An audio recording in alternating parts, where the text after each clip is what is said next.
根据民间团体一份调查，发现讲有2成至3成国中国小的囡仔、学生囡仔，捌伫学校内底遭受精神暴力，而且伫上体育课、体育训练的过程中，有超过5成囡仔捌互处罚。即马民间团体昨昏开记者会，呼吁总统参选人就要支持建立儿童权利的防线，唔通互囡仔受暴力的对待。伊嘛要求咱国家要建立儿少工作者接受训练的制度。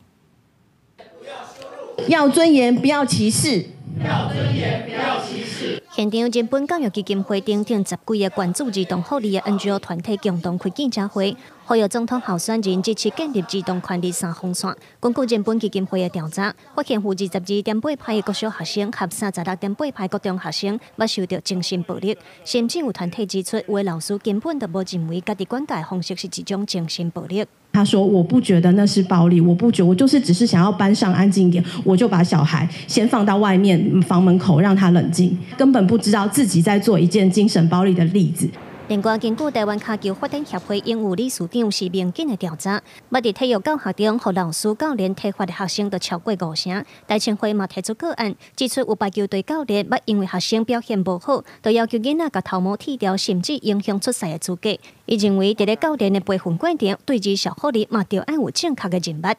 但得要由国家来告诉他说这件事情是不能做的，应该要有这样，不论任何接触到儿少的工作者，他都应该要有这样工作证的制度，我们才能看到说家长不必再处处打听，不必再活在恐惧之中。现场 NGO 要求总统候选人支持停止对儿童的精神暴力，停止对儿童的体育训练暴力，甲建立儿童工作证制度，要求儿少工作者爱受培训，嘛莫阁互有不当管教也是性暴力前科的儿少工作者继续出现伫教育现场。记者卢尚如、曾俊尧台北报道。